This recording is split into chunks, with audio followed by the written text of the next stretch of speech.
I remember it like it was yesterday. Our eyes met across the foyer, his eyes so blue, piercing into mine. I hesitated for a moment, heart racing, as we almost simultaneously uttered, "Will you make the kids their lunch, please?" Oh, I hesitated. I know. What's the big deal, right? I am their mom after all. But here's the thing. I have 3 kids. They're young, all close in age, and suffice to say, there's maybe 3 foods that all of them will eat at the same time, none of which are great for them, and 2 out of the 3 they already had for breakfast. We were in a hurry, so in the interest of time, I got the wise idea to make cheese quesadillas. And you guessed it, it was a hit for approximately 1.5 children. I mean, that's the glass half full, right? Don't ask the other half of my daughter, though. I'm pretty sure she will say no while weeping because she actually meant yes. So, what does all of this have to do with OCD? I'm so glad you asked. I'm Nicole Morris, licensed marriage and family therapist and mental health correspondent. And let me be the first to say, welcome to the family. The OCD family, that is. I am here to create a community of support for family members, spouses, partners, parents, adult children, as there may be adult words, and chosen family of OCD sufferers and their community.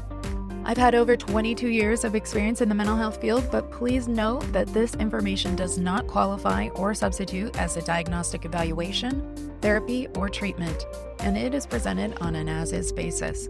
Please follow up with a qualified mental health provider in your area regarding concerns for yourself or loved ones. Thank you for joining us today. Now, let's get started. Cheese. Cheese. Nothing says, hey, what's this podcast all about? Quite like cheese. So here's the deal. My oldest, we'll call him Jack because, well, that's his name, doesn't like cheese quesadillas. From our house, that is. Yeah, he loves to frequent the cheese quesadilla from our local Mexican eatery, and he will devour cheese all the livelong day, and so far that there's pepperoni on top and sauce and crust underneath. But cheese, particularly yellow shredded cheddar cheese, because we fancy, or God forbid, an individually packaged cheese stick. Now we're crossing the line. You see, Jack has OCD. It's not about him being picky or even spoiled. It's about his fear that said cheese will make him sick, that he will throw up, that this cheese, particularly the yellow cheddar cheese from home, will ruin his day. He can eat yellow cheese at school or even at the Jelly Bean restaurant, which used to be Jack's endearing way of classifying a fancy establishment here in town that has both caviar and jelly bellies featured on their salad bar. But yeah, we don't talk about queso, not at home. We don't talk about queso. Yeah. As a mom who has a clinically picky eater outside of Jack and my damsel in distress daughter, sometimes there are battles you just don't want to fight. Oh, but there's more. I'm an OCD therapist too. So sometimes, even though I know that Jack needs support and practice fighting his OCD thought loops, I avoid making him a quesadilla. Because if I make it, I have to follow through with our OCD homework. And sometimes it's just easier to not, and to just avoid the trigger, the energy that it takes to follow through. It's easier to avoid the distress that inevitably ripples throughout the entire household when OCD starts bullying Jack. And just like that, OCD can easily start running its playbook if we let it. And sometimes we let it because we're tired. We're tired. Sound familiar? You're not alone. On that note, I'm proud and honored to say Jack, the boy himself, and those dashing pair of blue eyes, aka my handsome hubs Patrick, will be my inaugural guest on the OCD Family Podcast. My intent is to provide an interview-style show where I can feature a myriad of guests to explore the highs, the lows, and spirals, oh my, that we experience when we love someone suffering from OCD. But before we get into interview land, I think it's important to start at the very beginning. I mean, I've heard that's a very good place to start. And by that, I mean, let's talk about psychoeducation. What is psychoeducation? Well, it means I want to reserve this first episode for diving into the weeds a bit more on what OCD is and why I wanted to bring this content to you. So, what is OCD? You done with OCD? Yeah, you know me. No. OCD actually stands for Obsessive Compulsive Disorder. Chances are, if you found this podcast, you already know this traitor all too well. But in the event that you're new to this acronym, let's follow the rabbit down its trail, shall we? OCD was initially documented somewhere between the 14th, 15th, I don't know, 17th century, but it all depends on who you ask. I turned to my trusty old friend, the interwebs, for more information. You know, the internet is kind of like a metaphor for OCD. We go to it for information based on a question that pops into our brain, and in a second or less, depending on your internet provider, you can learn the answer. Or answers? Seriously, though, I don't think I've ever typed a question into a search engine and one simple answer was published. Yes.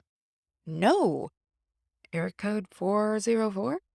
In fact, just for kicks and giggles, I Googled, do I have OCD? And a mere 49.8 million results popped up in approximately zero point 0.6 seconds. But questions are the tip of the iceberg. Often it is the weight behind these questions that distresses people, otherwise known as intrusive thoughts. Intrusive thoughts can be just that, thoughts, but they can also generate in the form of impulses or imagery, and they are foundational to the O in OCD, obsessions. I feel like the International OCD Foundation, or IOCDF, states it best when they say, quote, obsessions are typically accompanied by intense and uncomfortable feelings such as fear, disgust, doubt, or a feeling that things have to be done in a just right way. In the context of OCD, obsessions are time consuming and they get in the way of important activities that the person values, end quote.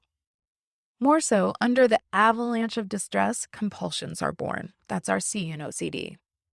IOCDF goes on to define compulsions as, quote, behaviors an individual engages in an attempt to get rid of the obsessions and or decrease his or her distress, end quote. For any of my clients that may be listening, we know compulsions to be anything that minimizes, neutralizes, or avoids the perceived outcome of the intrusive thought. But here's the deal. All human beings get intrusive thoughts from time to time. I mean, our brains are amazing. And according to a study published out of Nature Communications by Sang and Pop Hank in July 2020, the average person has 6,200 thoughts a day. I mean, they can't all be winners, people. So does this mean we're all a little bit OCD? No. No, no, no, no, not at all. That brings us to the D in OCD. What makes someone OCD? Well, I'm going to totally oversimplify this, but fortunately, the interwebs has 49.8 million answers just waiting for you. Actually, let's make that 49.8 million and one, because you can check out my website at OCDFamilyPodcast.com, where I have more information on OCD, bios for our guests, citations when applicable, you name it. But for now, I'll give you the jargony answer first, and then I'll translate it into real people talk, yeah? According to the Diagnostic and Statistical Manual of Mental Disorders, 5th edition, otherwise referred to as the DSM-5, and the International Classification of Diseases, 10th revision, known respectively as ICD-10, OCD crosses the threshold into disorder when those intrusive obsessional thoughts are persistently getting stuck in a thought loop that triggers one's compulsions. The compulsions, be they physical or mental acts, rituals, or behaviors, may or may not relieve some distress in the moment. In fact, most OCD sufferers will tell you that they feel great anguish around their compulsions, and they wish they didn't have to engage in these exhausting, at times agonizing actions. They take up time and they keep a person from living their best life. Furthermore, they disrupt our ability to function at home, maybe school, work, or in our social relationships. Now rinse, lather, and repeat. It just goes on. Real people talk? I want you to imagine a clock in front of you. At about 12 o'clock, I want you to imagine an intrusive thought, like the cheese that's going to make you sick. You see, it's not just that you have an intrusive thought, because we all get intrusive thoughts from time to time, every single one of us. But it has a perceived meaning for you, the thinker, the originator of that thought. So it's not just cheese, it's the cheese that makes you sick. It's not just an impulsive, scary image, but it's you. And why did you have that image? What does that mean or say about you? And that brings us to 3 o'clock. Distress. Yes, you might get sick. Heck, you might be a sicko. You might seriously be in danger. Or are you a danger to others because you had that thought, a bad thought? And that spirals a person right on down to 6 o'clock. Compulsions. Compulsions can be mental thoughts, processes, analysis. They can also manifest as rituals or behaviors that you can see outwardly. But their MO is all the same. Save me! Save us all! They are that desperate attempt to absolve yourself from the weight of the scary possible truth of that distressing thought. The intrusive thought demands nothing less than 1,000% certainty that the bad, scary, intrusive outcome isn't going to come true. And compulsions attempt the impossible. They try to prove that your random thought isn't an empirical fact that means this bad thing won't happen, or didn't happen, or is happening. And that catapults us right on over to 9 o'clock. In the best case of scenarios, it's very temporary, very short-term relief that you get from these compulsions. The cheese might make me sick. Okay, I won't eat the cheese. I'll avoid it. I'll feed it to the dog. I'll hide it in my napkin and I'll throw it away when no one's looking. I'll survive. Maybe this time. Which brings us back toward 12. But as we move closer to 12, what have we learned about the cheese? It's still going to make me sick. I might not survive, and thus the negative reinforcement of having even the teeniest ounce of narrowly escaping the cheese stick's wrath. This time, the brain warns us the cheese is bad. The cheese will make you sick. And we're at 10 o'clock, 11 o'clock. I'm back to 12, which is the next time someone dares to consider cooking a cheese quesadilla at home, and the whole cycle repeats. You see, the whole process is conditioning the OCD brain. Even if you haven't ever taken a psychology class, most people have heard of a man by Pavlov. Ivan Pavlov was a physiologist in his time, and you may recall Pavlov had himself some dogs. In Dr. Sam McLeod's article in Simple Psychology, updated in 2021, there's a great explanation of Pavlovian, otherwise known as classical, conditioning. Pavlov was trying to prove a stimulus-response relationship that was predicted to be inherent. Dogs didn't need to learn to salivate in the presence of food. Rather, the unconditioned stimulus, food, would result in the unconditioned response of mouths watering. But as he went about to measure the salivary response, he started to observe that the dogs would start salivating when cues that were accompanying food delivery, a conditioned stimulus, was now leading to a conditioned response of salivation. It was a learned association that evidenced itself out of co-occurring repeating actions or behaviors. So whether it was the sound of a lab assistant's feet coming with the food or a bell paired with eating during repeated trials, he discovered that the dogs would start salivating when hearing those footsteps or that bell because they conditioned the brain to recognize it as the presence of food. So if we apply this theory of classical conditioning to the fight, flight, or freeze response that our bodies kick into when there's a perceived threat, then the resulting compulsions are quite understandable. The dog salivated at food, and now the dog salivates at the perceived learned stimulus that the bell or the footsteps means he's going to eat. We may feel anxious or distressed by a thought, in which we condition a learned response to cope with that in the moment.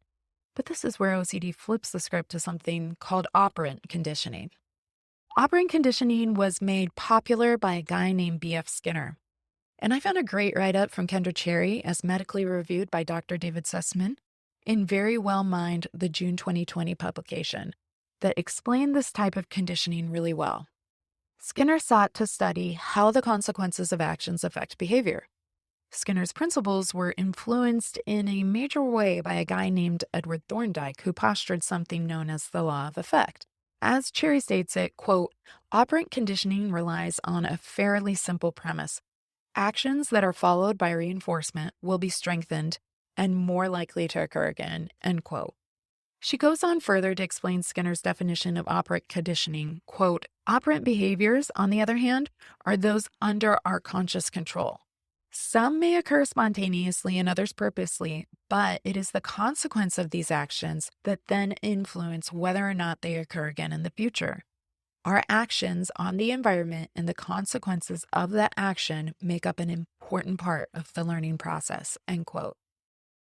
There's so much more I could say about operant conditioning, but let's just apply it back to our salivating dog scenario.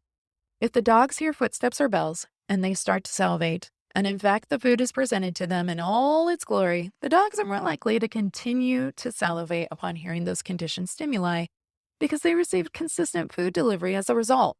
Therefore, after a number of trials, even if no food was presented, the dog continues to have this learned response that the bell means food. This is essentially what the OCD brain is doing. By proxy of engaging in those compulsions, we negatively reinforce the validity of the perceived fear or threat of our intrusive thoughts. Thusly, our participation in compulsions leads to the consequence of strengthening the perceived threat and or fear of the intrusive thought. And as this continues to cycle, that intrusive thought and resulting compulsion gains strength. If you want more information about classical conditioning, operant conditioning, all of this, I'm going to do a blog post on OCDFamilyPodcast.com, and you can definitely go there to check it out. Also, the interwebs.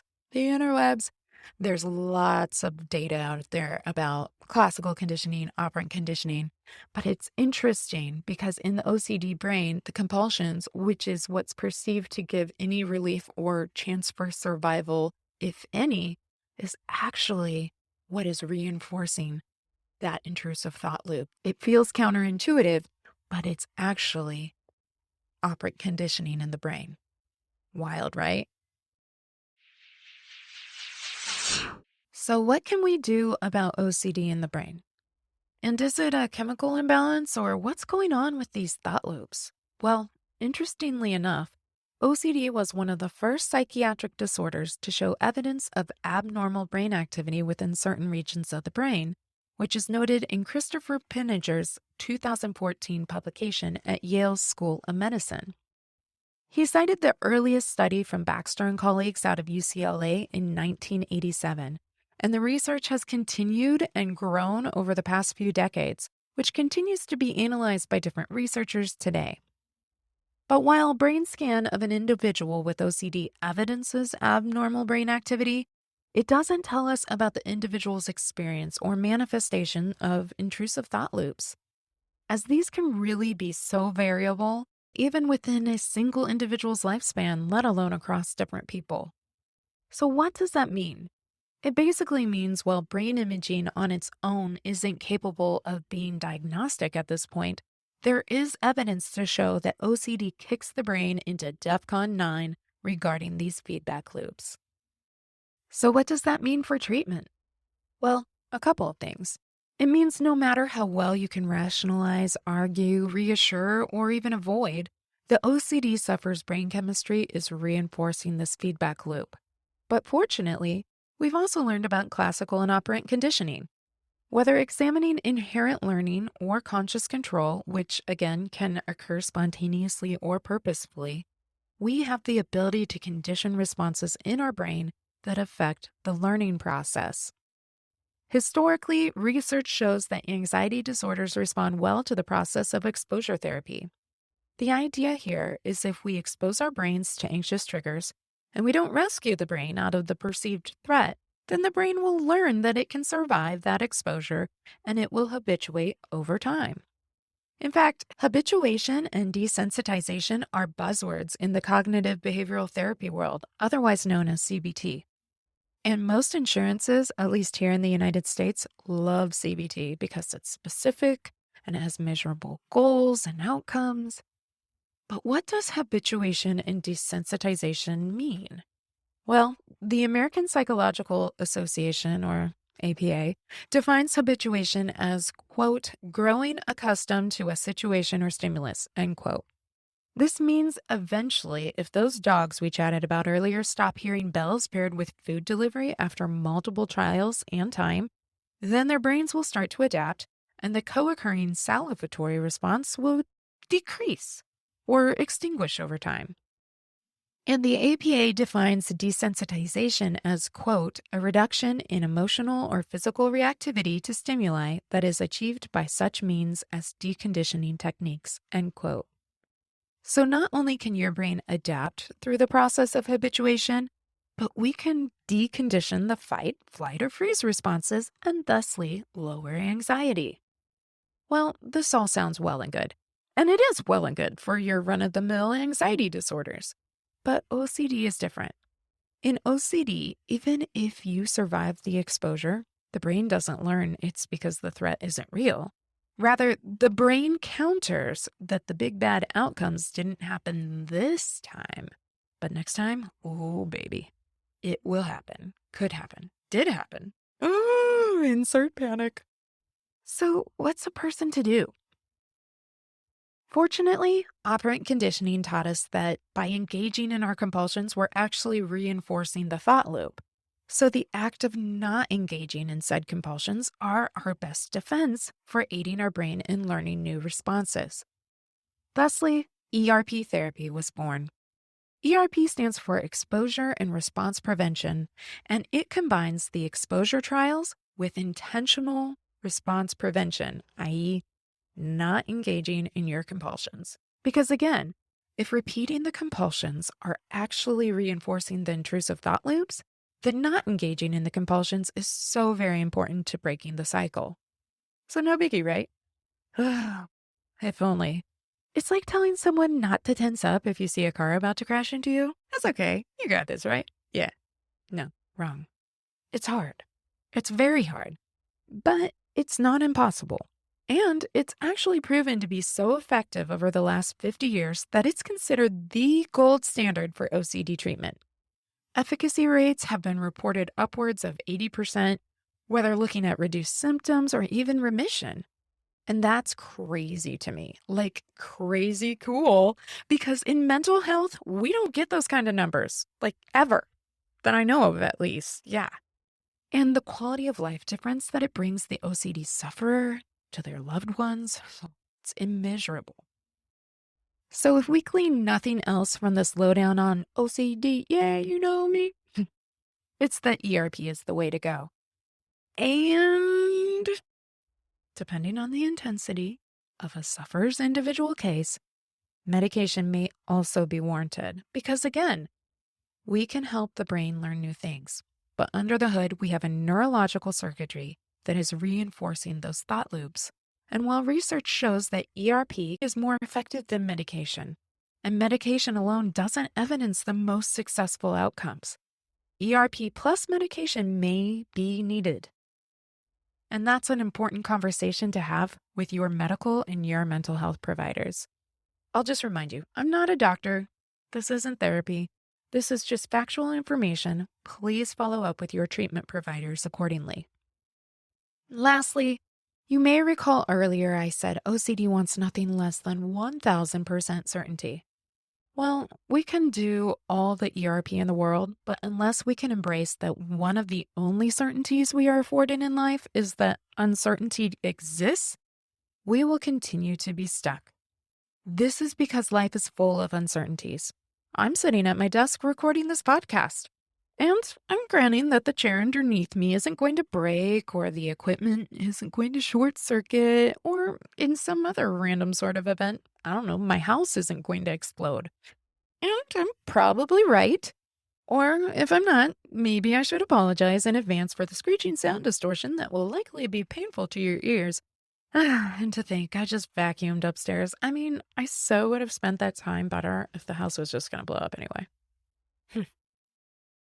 You see, I'm so confident in my rightness that I'm not even doubting my safety or security in this regard. But could those things happen? I mean, it could. But do I worry about it? even after thinking about it out loud? No. And you know what? This is true for all of us. There are a lot of things that we just grant or trust or have faith in that things are going to work out. And yet OCD assaults the OCD sufferer with its hypocrisy, demanding that actually there are things that you must know 1000%. These are non-negotiable.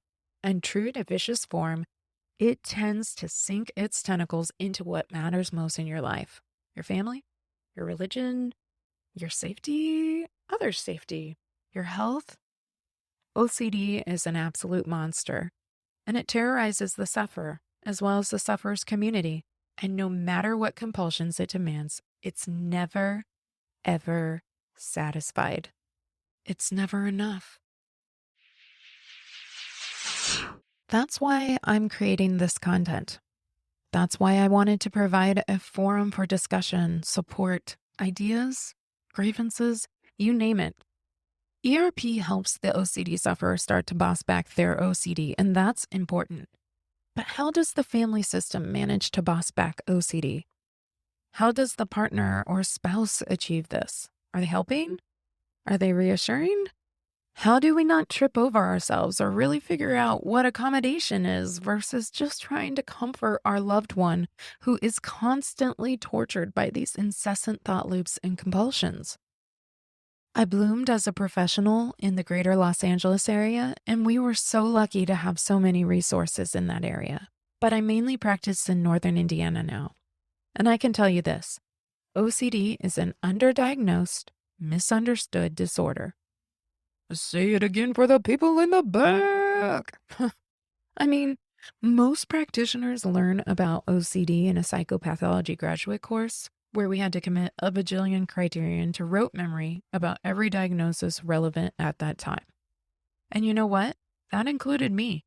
I TA'd for psychopathology and I still had no clue about OCD until I did. And since then, I've learned a lot. And I have a lot to learn still, but I recognize that as much as the OCD sufferer needs support, and research has shown that it takes an average of 14 to 17 years from the onset of symptoms for that sufferer to receive appropriate treatment. What about the family? What about the husband or the wife? What about the child? What about the parent?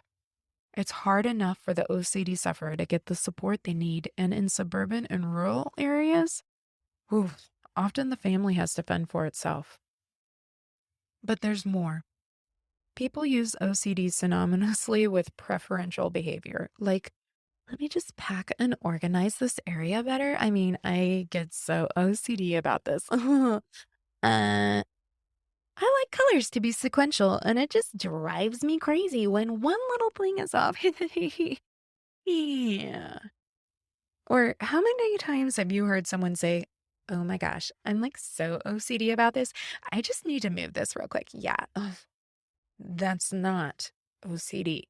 That's called having a preference. That's called liking things a certain way. And that's incredibly different than saying, if I don't move this, something bad will happen. I might have made a mistake and it might hurt someone I love. Or having to move that thing. Or having to move that thing over and over and over and over again, or in repetitions of threes, or maybe twos, insert your number. Or maybe it's not a number. Maybe it's just until that thing feels just right. Will it ever be just right? People call preferences OCD when they usually mean, "Hi, I'm type A, and I prefer things to be a certain way." And, oh, it feels so good when it is. How satisfying. But the OCD sufferer often is tormented, serving their compulsions with the fear that it will never, ever be good enough. Well, friends, you are not alone. And I'm not alone. And we are better together. OCD is personal for me. As I've shared with my son Jack's permission, he lives with OCD. But don't just take it from me. Let's listen to him describe it a bit more. Basically, my OCD I have quite a few things that my OCD likes to interact with. What's the story that OCD tells you is going to happen? Well, basically, one I think is cheese. Cheese. Yeah, cheese. Tell Yeah, me about the cheese, yeah. because I heard that you ate some cheese for dinner, even tonight. A cheese stick, perhaps. Well, well, Dad gave me like a small rectangle. It was white. It was about the same. It was about like cheddar. I didn't know what type it was. At first, I thought it was mozzarella, Mm-hmm. which I would only think I could only eat on pizzas. Mm-hmm. Cheddar's the bad one, huh? Yeah, that's the one that OCD mostly interacts with. So, what's the story that OCD tells Jack about cheddar cheese? Join us next week to get the down low on cheddar cheese and more. But guess what? OCD is also personal to me because I have OCD. I didn't recognize it by that name. I just thought, hey, I'm an anxious person. But my MO has always been to face my fears. So, why wasn't exposure therapy working for me? Well, I faced my fears, but I compulsed as well. And at a very high level, I engaged in a lot of mental compulsions, a sprinkling of rituals, and I leaned heavily into my body's physiological and somatic cueing. Translation: I was a ball of nerves on a not so joyous ride, but I wouldn't be having all these sensations if something wasn't wrong, right? Like, I wouldn't be feeling dizzy or lightheaded, my chest wouldn't hurt, or I wouldn't be having these balance episodes. I wouldn't be smacked down with another migraine if this was just like anxiety, right? I know anxiety. This isn't just anxiety. And hey, for what it's worth, I was right. Ding, ding, ding, ding. It was OCD. And I tell you this because even after a few years into my OCD training, I still didn't recognize that my anxiety was a result of my OCD. I think that's an important point because when it comes to OCD, comorbidities are very common. What's a comorbidity? And why do all these psych terms sound so negative? I mean, seriously, it sounds like we're saying we're co-dead. I mean, if that's not making it into a Hallmark card, what is? Or psychoeducation? Is that education for psychopaths? Psychopathology. Are we pathologically psychotic? Or my favorite, psychofarm. We're farming psychos. Like, come get your psychos, take 4, get 1 free. No. Psych actually comes from, I believe, the Greek word psyche. And it's been a minute since I've learned this, but I'm sure the interwebs could serve you a number of sources regarding its origin. If I remember correctly, it means like mind or soul. Honestly, it's kind of beautiful. It just sounds pejorative, especially when it's associated with mental health. And let's face it, mental health often sounds pejorative. There was this wonderful presenter at a recent Faith and OCD conference that said something akin to, OCD is not a casserole disorder. For the life of me, I cannot remember this woman's name, so forgive me for not being able to cite her properly at this time, but I will definitely update that information if and when I can track down who said it. But I think this is so true for mental health at large. I mean, you have a knee surgery, or a baby, or death in the family, and people will bring you a meal, especially here in the Midwest. They offer support, maybe even run an errand or two for you, anything you need. But if you're depressed, anxious, feeling paranoid, afraid, where's that lasagna that you just preheat your oven and bake for an hour? I mean, we both know there's no lasagna. But comorbidities are very common, especially with OCD. And while anxiety and depression are amongst the highest, some honorable mentions include attention deficit hyperactivity disorder, autism spectrum disorder, eating disorder, Tourette's syndrome, substance abuse. This list is not exhaustive, and often the comorbidity is what gets identified, if at all. OCD is also classified as an umbrella disorder, with OCD related disorders associated with it. But they are not the same as OCD, though they share a similar profile with regards to urges and they compel certain responses. This includes, but is not limited to, emetophobia, body dysmorphic disorder, body-focused repetitive behaviors, hoarding disorder, and more. These can co-occur with OCD, but they can also be mutually exclusive. And much like their sister from another mister, they are often misunderstood and misdiagnosed. My hope with this podcast is that we can likewise support our OCD-related community. Why?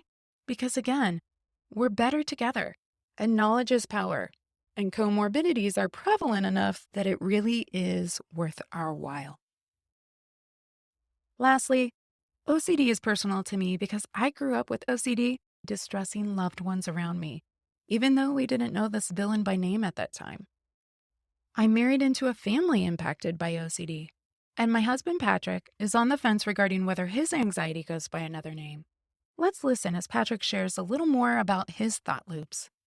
This is probably why sometimes you're like, let's not do reassurance seeking or whatever, because it's like that can help with the sort of obsessive thoughts. Like, if I can just get reassurance on this thing I'm worried about, this intrusive thought, it'll go away. But then you seek that reassurance, it doesn't help. In fact, it just kind of makes if you are having an obsessive thought, it can make you be like, well, it didn't get you this time, as you put it. But next time you better double check again, because one of these days it's going to come back and it's going to be no. Spoken like a man, maybe even said that to me today. I did. He did. He said to me, That's what I was just thinking. he said to me, if I may, he said to me, I just want you to give me reassurance on this. I love that he labeled it and everything was such a pretty package. And I was like, no. He didn't like that. But I was like, I'm not going to give you reassurance, especially since you called it reassurance. Yeah, like I knew that what I was saying was going to get a no. Yeah. I was kind of like, I dare you to say no. And she said no. And I was like, darn it. He's feeling a lot more levity about it now. It's just, marriage. Marriage. I'm so appreciative of the conversations we created with Jack and Patrick, and I'm so excited for the OCD family community to hear more about our family's experience with OCD in next week's episode.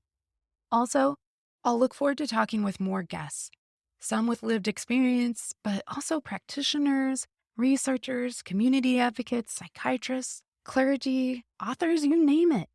And speaking of guests, as a part of my launching campaign on social media, I offered a chance to win a featured guest slot to anyone who liked and shared content across social media platforms about this premiere episode. And I'm announcing that winner is Jennifer from Virginia. Thank you so much for liking and sharing about our OCD family community. Your support is invaluable to us, and I will be following up with you about scheduling an appearance at some point during season 1. Now, without further ado, I'm excited to roll into our intrusive thoughts segment. Intrusive what?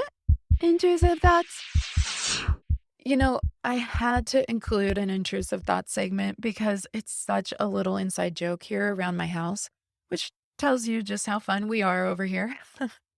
Whenever somebody says something completely off the wall, they are perseverating or seeking a reassurance on something, we tend to sing intrusive thoughts their way. But also, I wanted to include this segment because I thought it would be a great way to leave our OCD family community with a little something they can take with them.